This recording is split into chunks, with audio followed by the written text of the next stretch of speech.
¿Cuál es el secreto del silencio de las armas en Buenaventura, que para muchos se convirtió en el laboratorio de la paz total del presidente Gustavo Petro? Son 3 meses sin homicidios.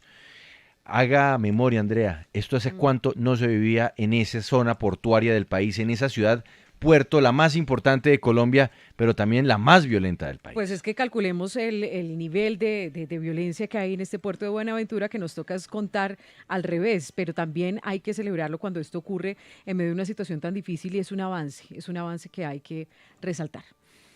Numeral, ¿cuál es el secreto de? Pues quiero saludar de una vez a Monseñor Rubén Darío Jaramillo, es el obispo de Buenaventura. Muy gentilmente se conecta con nosotros a esta hora en Sigue la W. Y también está con nosotros toda la audiencia que ya leemos y vemos a través de nuestro YouTube Live, nuestro Facebook Live y por supuesto wradio.com.co. Monseñor Rubén Darío, gracias por estar con nosotros en Sigue la W. Buenas tardes. Buenas tardes para ustedes ahí en la mesa de trabajo y a todos los oyentes.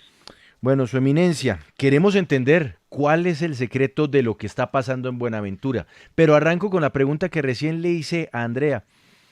En todos los años que usted lleva con esa maravillosa labor pastoral en el puerto de Buenaventura, ¿alguna vez había vivido estas semanas tan plácidas en términos de no tener que contar víctimas mortales de hechos violentos? Yo diría que no solo yo he vivido, sino este pueblo, toda esta ciudad está viviendo un tiempo de tranquilidad, de poder salir a las calles, de poder dormir, algo que es tan natural al ser humano, poder dormir y descansar. No lo habíamos podido hacer en los últimos años por las balaceras, los muertos, las amenazas, la intimidación y las fronteras invisibles. Y parar este punto al menos, que es muy importante para una ciudad que quiere salir adelante, que quiere dejar la violencia atrás, que quiere dejar atrás las estadísticas. Siempre se le estigmatiza como una ciudad muy violenta. Queremos pasar esa página, toda esta ciudad comprometida y el gobierno nacional y todos nosotros, generando una cosa, generando confianza, confianza en las instituciones, y estos jóvenes también están confiando en que es posible la paz total en este país. Pero ese silencio de las armas, ¿qué significa? Y yo no sé, monseñor, si usted nos puede contar eso, pero significa que también se acabó el negocio de tráfico y microtráfico, que finalmente es el que termina sembrando esa semilla de la muerte en Buenaventura, o qué es lo que pasa ahí, por qué se logra contener ese ímpetu violento que estaba acabando o que acabó con la paz de Buenaventura y con eso que usted dice, con el sueño de los bonaverenses. Bueno, lo primero que queremos resaltar es que es un gesto de buena voluntad de unas bandas que se disputaban ese territorio llamadas chotas y espartanos, y esa confrontación entre ellos era el que tenía intimidado a todo el puerto y a toda la ciudad, era el que estaba sembrando la muerte. Cuando ellos deciden parar esta confrontación, se genera que las muertes violentas de Buenaventura las estaban generando ellos en la zona urbana de la ciudad, y por lo tanto hemos comenzado a descansar, al menos en ese aspecto, y es un gesto de ellos para el Estado colombiano y sentarse posteriormente en una mesa de negociación, otros puntos que vendrán más adelante, como los que usted menciona. Monseñor, este es un primer paso que se piensa dar en la paz total y que se va a replicar en otras regiones del país. Se hablan de 5 puntos importantes para sentarse en la mesa, entre otros el respeto por la vida, la libre movilidad, no desplazamiento, el cuidado de entornos y protección de niños, niñas y adolescentes, también la protección de género, como son mujeres y personas de la comunidad LGBTIQ+, y la protección de comunidades indígenas, negritudes y campesinos. En ese orden, en estas mesas de diálogo va a haber participación no solo de la Iglesia Católica que está mediando, ni las bandas criminales y gobierno, sino también de la sociedad en general. Bueno, nosotros estamos esperando en Buenaventura que se instalen estas mesas, todavía no han empezado las mesas oficialmente. Ahora estamos en una etapa de generación de confianza y de exploración, de crear condiciones para que ya en la mesa se tomen, digamos, los puntos de negociación concretos entre estas bandas criminales y el grupo negociador por parte del Estado.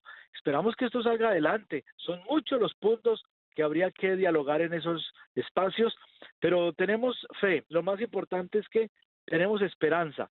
Si logramos parar el tema de la confrontación armada en la ciudad y los homicidios, es posible que luego vengan otros temas como la extorsión, el robo, las desapariciones, casas de pique, que desaparezcan todo este tipo de prácticas ilegales, criminales, que normalmente han convivido con el pueblo de Buenaventura. Eso es lo que Sí. deseamos y estamos con la esperanza de que esto inicie pronto. Bueno, ¿esto cuándo iniciaría en Buenaventura? Dicen que mañana. ¿Esto es verdad? Nosotros no tenemos fecha todavía. Eso lo establece el Alto Comisionado para la Paz y sus delegados nos dirán en qué momento y quiénes van a integrar esas mesas de negociación. Pero, monseñor, usted nos cuenta que esto, digamos, es apenas un primer paso, que luego se va a convertir en la negociación que se tendrá que dar entre las partes. Pero este primer paso seguramente ha tenido muchos protagonistas. Los protagonistas, ¿dónde están? ¿Están ahí en Buenaventura? Bueno, sin duda son todos los violentos, pero ¿están ahí solo en Buenaventura? ¿O hay protagonistas que pueden estar en otros lugares del país y que tal vez de manera invisible, pero sí muy directa, están incidiendo en el silencio de las armas en el puerto de Buenaventura? Nosotros hemos hecho esta primera etapa con delegados, digamos, de cada una de las bandas. Ujú. Delegados, digamos, que ellos han enviado y la prueba es que tienen mando sobre los 1.760 más o menos jóvenes que hacen parte de estas bandas. Tanto es así que se le ha dado la orden de parar esa confrontación, de no disparar, y eso ha sucedido. Nosotros hablamos sobre hechos reales. Sí. Lo que estamos viviendo ya vamos para 3 meses y esa es la realidad y esperamos que esto vaya avanzando. O sea, no es el Sí. fin, no es la meta lo que llevamos, sino que es el inicio y la generación de Pero- confianza en una ciudad que ha renovado su comercio, que está moviendo su turismo y que espera salir adelante. Pero muy importante esto que usted nos dice. Son delegados con mando, es decir, son personas que han sido delegadas por unos jefes que ahora están en Buenaventura y a quienes les están haciendo caso. Pero esos jefes, ¿dónde están? ¿Están en la ilegalidad o están detenidos? ¿Cuál es la realidad de esas personas que hoy día mandan sobre chotas y sobre el otro grupo, los... ¿cómo se llama? ¿Espartanos, si no estoy mal? Los espartanos, Espartanos, exactamente. sí, Los chotas y espartanos, espartanos. monseñor. Bueno, los jefes de ellos, digamos, están en la clandestinidad. En este momento no sabemos porque precisamente tienen órdenes de captura y eso será una de las etapas que hay que cubrir, el tema del marco jurídico en el cual ellos quedan para empezar este tipo de negociaciones. Nosotros estamos invitando cada vez más a acercarse más, a pensar en la ciudad, ayudarnos a reconstruir esta ciudad. El pueblo quiere verlos a ellos que cambien esta relación con la ciudad, de hacerle daño a ser personas que contribuyan a salir adelante. Son gente de aquí mismo, son gente de Buenaventura, no son gente de otra parte, que los necesitamos bien, está su familia, sus primos, sus amigos con los que se formaron desde niños y ahora están en la ilegalidad y en la criminalidad. Necesitamos renovar, hacer un proceso de reconciliación de unos y otros para transformar esta realidad. Sí, Monseñor Rubén Darío Jaramillo, por supuesto se debe resaltar esos gestos en medio de una confrontación tan difícil, pero también quiero preguntarle por los límites, si se ha establecido también unos mínimos para poder continuar con ese diálogo. Por ejemplo, en el gobierno Santos se hablaba de unas líneas rojas en estos diálogos de paz con las FARC. Había unas personas que estaban de acuerdo, por ejemplo, con el cese al fuego. Él decía, no, seguimos adelante, confrontación, ejército, no va a bajar la guardia. Pero en este caso puntual, para tener las cosas claras, se ha hablado de un mínimo de respeto a la población civil para que ese diálogo se mantenga vivo, ¿o no se ha hablado de eso? Fue una decisión autónoma de las bandas, ellos parar esta guerra para poder luego iniciar una conversación, un diálogo y una mesa de negociación con el Estado colombiano. Es una decisión de ellos. Nosotros le pedimos inicialmente que mostraran un gesto de buena voluntad y sí que lo han mostrado y yo creo que ese es un buen inicio y una buena esperanza. Monseñor, se está dialogando o se están teniendo acercamientos con jefes de bandas, pero para nadie para nadie es un secreto que detrás de todo esto hay también capos del narcotráfico que están financiando a estas bandas. ¿Puede haber una paz total teniendo en cuenta que hay capos del narcotráfico con los cuales también habría que sentarse a dialogar? La paz total yo la entiendo como un diálogo con todos. Si Buenaventura pueden quitarse los chotas y los espartanos, llega otro grupo a dominar con otras prácticas o peores, no hacemos nada.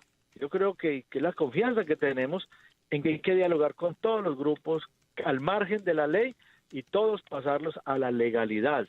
Esa es la tarea, es una tarea muy difícil, muy grande, no es corta, no es pequeña, se necesitan muchos recursos, pero si no empezamos tampoco vamos a lograr avances en ningún sentido. Yo creo que estamos empezando por Buenaventura, una ciudad que ha sido ícono de violencia, de subdesarrollo, y yo creo que si empezamos por aquí, ya otras ciudades van a confiar y van a generar esa expectativa de que es posible transformar esta realidad. Esa es la esperanza que mantenemos. Monseñor, finalmente, usted le decía hace un instante a Mauricio que usted no tiene, digamos, como potestad sobre la mesa, por ende no nos puede anticipar nada, todo se está manejando desde la oficina del Alto Comisionado para la Paz. Pero de todas formas, pues la Iglesia Católica está en este momento jugando un papel muy importante, no solamente allá en Buenaventura, sino que también ya anunció el acompañamiento a la mesa de negociación con el ELN, en fin, se está consolidando un papel crucial de la Iglesia dentro de esta estrategia de la paz total. Cuéntenos usted como obispo de Buenaventura, o en términos generales, los miembros de la Iglesia, ¿cómo están articulando todo esto? ¿Cuál es el juego que el alto comisionado le da a usted y a otros hombres de Iglesia para que se conviertan en parte activa de esto que está ocurriendo en Buenaventura?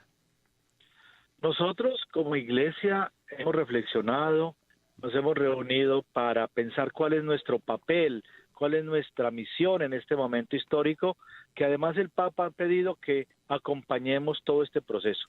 Y precisamente esa es la palabra, acompañantes. Somos acompañantes de un proceso y facilitadores de este proceso que es obligación del Estado atender. El Estado ahora ha abierto la puerta para bandas criminales y la puerta abierta para todo tipo de grupos que están en la delincuencia. Y nosotros como iglesia, acompañando al pueblo de Dios, acompañamos estos procesos también para que pueda haber mayor confianza. La iglesia genera confianza en estos grupos y eso es lo que hacemos, estar ahí acompañando el proceso que hace el Estado colombiano y que hacen también estos grupos delincuenciales. Generar confianza, es decir, a usted le toca ir a reuniones, le toca ir a careos en donde ellos se encuentran, o le toca por parte y parte, pero irse encontrando de manera individual.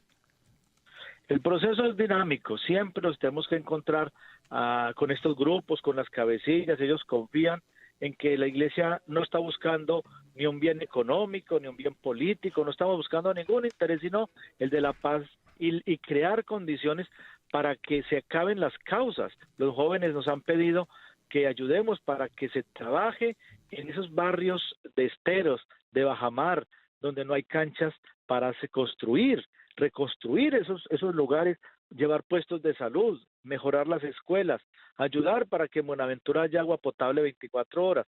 Los muchachos están pidiendo inicialmente esas cosas básicas, fundamentales, porque viven allá y sufren lo que vive la gente. Y eso también lo vive y lo sufre la iglesia, y la iglesia está en favor de esas comunidades más pobres y necesitadas, y somos voz de esos que a veces no tienen voz. Pues, Monseñor Rubén Darío Jaramillo, obispo de Buenaventura, muchas gracias por estos minutos con la W. Créame que estamos tratando de desentrañar ese secreto que nos parece admirable, impresionante y que ojalá pues pudiera replicarse en muchos otros lugares de Colombia, y es el silencio de las armas, que ya cumple 3 meses en Buenaventura. Seguiremos indagando, Monseñor, muchas gracias por estar con nosotros en Sigue la W. Muchas gracias a ustedes, que Dios los bendiga y bendiga a nuestro país. Feliz día y feliz tarde. Bueno, Mauricio, y entonces, ¿con quién seguimos dentro de este proceso de tratar de entender cuál es el secreto de, numeral, cuál es el secreto de este laboratorio de paz total en el que se ha convertido Buenaventura? Pues Juan Pablo, este trabajo que ha adelantado la Iglesia Católica en los territorios también ha estado acompañado y articulado por un grupo de abogados. Recordemos que hace poco hubo una resolución en la cual se dejaba claro quiénes iban a estar en esa negociación y justamente nos acompaña uno de ellos, es el abogado Alexander Morales. Abogado, bienvenido a Sigue la W. Se ha adelantado este trabajo en Buenaventura, pero obviamente también se va a realizar en otras regiones del país. De lo que se ha hecho hasta ahora en el puerto del distrito de Buenaventura, ¿qué se puede decir frente a estas organizaciones? ¿Cuándo va a empezar este proceso definitivamente de llegar a una paz total, sobre todo en una región que está azotada por la violencia desde hace muchos años? Muy buenas tardes para todos. Lo primero que quisiera indicar es que ah, hay, hay una voluntad de paz absolutamente de muchas personas que tienen influencia, que tienen mando, que tienen capacidad de negociaciones, capacidad armamentística, capacidad política. Son muchas las personas que quieren contribuir al proceso de paz del gobierno nacional como política pública que se planteó. En el puerto de Buenaventura se viene haciendo un trabajo principalmente, y hay que reconocerlo indiscutiblemente, la importancia de la Iglesia Católica, que ayuda a afianzar confianzas dentro de estos procesos que son bastante difíciles. Ya el señor presidente, desde antes de su posesión, viajó a Europa a reunirse con el Papa y de ahí nace ese principio, ese derrotero, donde la Iglesia jugaría un papel importante, fundamental en en todos estos procesos, en todos estos diálogos, en todas estas concertaciones y acercamientos.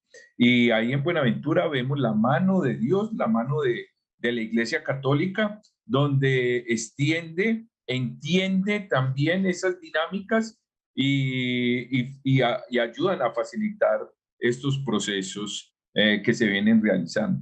Indiscutiblemente que hay personas que están al interior de los establecimientos carcelarios y hay personas que participan en esas dinámicas internas en los establecimientos carcelarios y las dinámicas externas se tienen que unir, se unen para hacer este logro que hoy el país está resaltando a través de las diferentes instituciones, a través de los diferentes medios de comunicación y por supuesto del gobierno nacional cuando la pasada semana el alto comisionado destacó este trabajo que viene realizando la sociedad, Abogado. la comunidad y la Iglesia Católica. Es decir, que ustedes han tenido acercamientos también con personas desde las cárceles para que estos diálogos en las regiones se puedan dar. Es decir, ahí también hay mediación de personas que se encuentran detenidas, quizás en solicitud de extradición o que ya hayan pagado extradición en los Estados Unidos o en otras regiones. Indiscutiblemente, eso es un hecho, eso es la historia colombiana. Eso es lo que vive Colombia. Desde las cárceles se pueden realizar procesos de acercamiento, de diálogos, si se quiere, de negociación para hablar de paz total. Es necesario vincular las cárceles, los centros penitenciarios y, por supuesto, las personas privadas de la libertad en este proceso.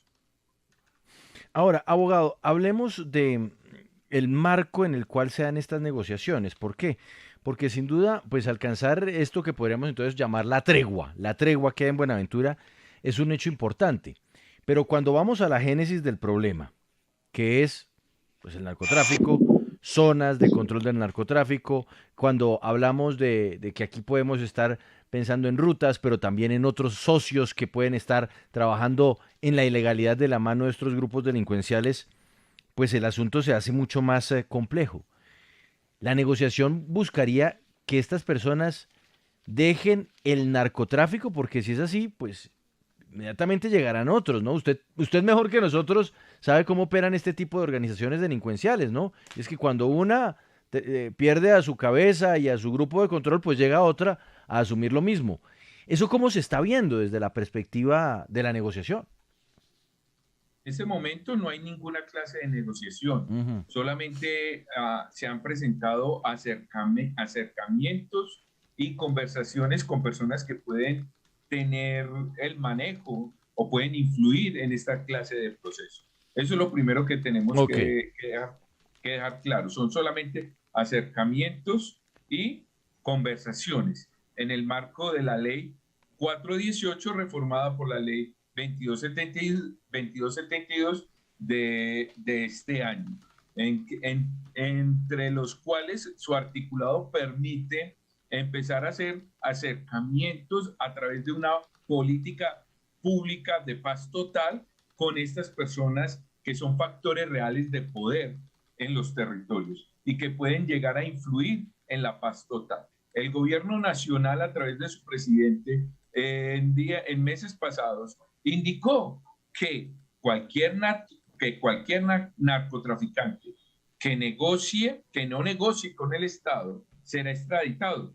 O el narcotraficante que negocie y reside va a ser extraditado. Y el narcotraficante que negocie con el Estado beneficios jurídicos, pues será tenido en cuenta en este proceso de paz total y no será extraditado.